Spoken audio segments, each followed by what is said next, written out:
And so glad to be back. President Putin and President Trump just finished their press conference. It is, up until last week, up until the indictment that Robert Mueller pulled forward, I had been pointing out, whatever, that there's, obvious and considerable proof.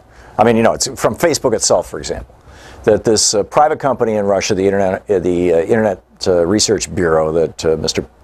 Putin was referring to in the press conference, I think by a different name, Concord, was, flooding Facebook and Twitter and whatnot with all these, anti-Hillary Clinton, pro-Donald Trump ads and things designed to tear Americans apart and all that sort of thing.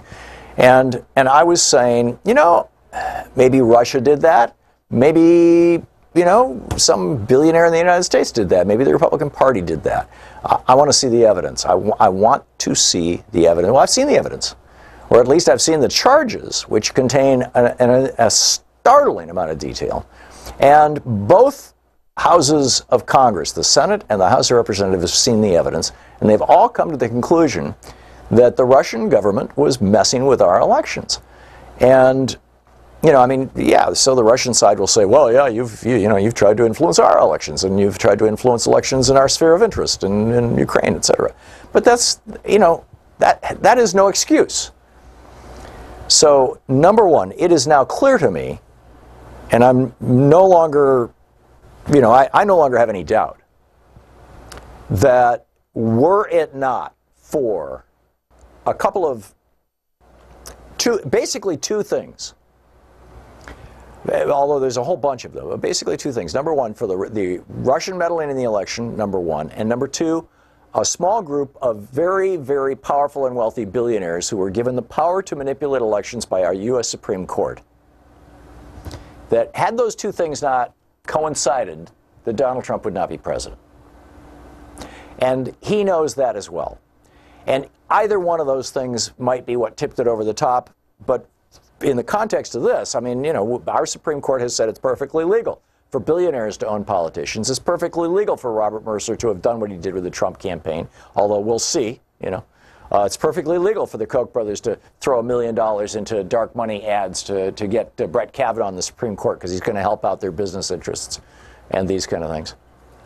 But it's not legal under any circumstances in any way for a foreign government to come into the United States and mess in our elections. It's just simply not. And Donald Trump was asked the question, do you believe your own intelligence service? And he essentially said, he essentially said, I'm not going to believe my lying eyes. I'm going to believe what Putin said to me. And I think this has now moved, this press conference this morning, in my opinion, moved Donald Trump from the area of essentially bad actor to high crimes and misdemeanors worthy of impeachment. In fact, beyond high crimes and misdemeanors, and arguably treason. In as much as we were attacked, and prior to having actually read this indictment last Friday, I would have said, if the evidence shows, then I'm going to say, well, I'm saying it now. You read this indictment, and what was Putin's response? Oh, well, we'll let the FBI come over and watch as we interrogate our guys. Our guys. But in exchange for that, and, that but was a big one, right? In exchange for that, we want our intelligence services to go over to your country and interrogate some of your people. Right, like that's going to happen. I mean, this thing was this was a train wreck. This was, and here you have the President of the United States trashing the entire Democratic Party. He said he stood on foreign soil next to Putin, the President of Russia, and said that the Democratic Party was only interested in obstruction. Attacked a political party. Presidents of democracies, leaders of democracies don't even think like that, much less do that.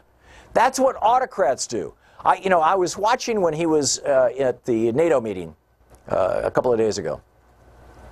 And who's he walking down the street with and having a friendly chat with? Erdogan. Erdogan of Turkey, a guy who has turned into a full-blown autocrat, although he's still part of NATO. I mean, he's very strategically located. We've got this real problem now with Turkey. Jailing journalists, imprisoning political opponents. And Trump is walking and talking with this guy.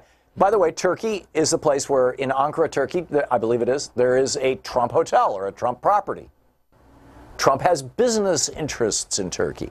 Trump wants to have business interests in Russia. One of the things that we know from Mueller's investigation of Michael Cohen is that right up until a few months before either the primary election or the general election, and I'm sorry, I don't remember which it was, but just right up until a few months before one of those two elections where Donald Trump won, Michael Cohen, on Trump's behalf, was still trying to negotiate a Trump hotel in Moscow. So here we have this just blows my mind. I mean, I don't know how to say it beyond that. It just blows my mind.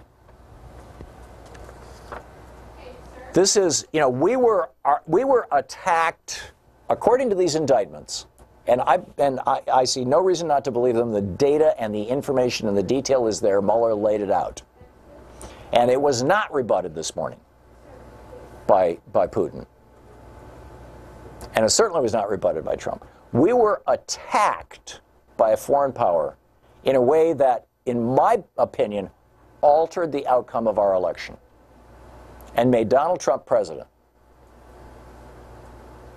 And of course, he's unwilling to acknowledge that, because that would mean that he would have to acknowledge that he is an illegitimate president, that Mike Pence is an illegitimate vice president, that Kavanaugh is an illegitimate nominee for the Supreme Court, that Neil Gorsuch, is an illegitimate member of the United States Supreme Court, that the actions that have been taken by Scott Pruitt to roll back environmental regulations so that more children in America will get cancer, but more oil billionaires will make more money, are illegitimate actions, that the actions that have been taken by Mick Mulvaney over at the Consumer Financial Protection Bureau and the Office of Management and Budget, but particularly the CFPB, to basically neuter them so they can no longer protect American citizens from the predations of giant banks, are illegitimate. Because this administration is illegitimate. It was not legitimately elected. That Ryan Zinke's selling off, bears' ears and cutting out our national parks and giving them away to campaign finance buddies of the Republican Party. And by the way, not only, in my opinion, is it clear that Donald Trump is a traitor,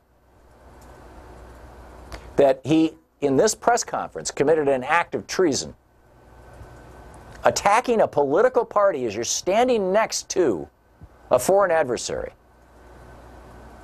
And yes, I'm all in favor of our having reasonable relations with Russia. We have reasonable relations with countries all over the world whose types of government we disagree with. We have a reasonable relationship with Saudi Arabia, arguably the largest exporter of terrorism on the planet. Now, I think that relationship should change, but that's a whole other topic. But yeah, of course, you want to have a reasonable relationship. But when somebody comes in and screws with your election and puts their guy in office, and then their guy comes over and says, hey, everything's cool, I have a problem with that. And I think this goes even beyond high crimes and misdemeanors. I mean, they indicted, the Republicans went after Bill Clinton for getting a BJ. They went after Bill Clinton for having what Bill Clinton didn't even consider real sex in the White House. And they called that a high crime or misdemeanor worthy of the end of the Republic. He's tearing down the Republic. Where are the Republicans now? They are complicit.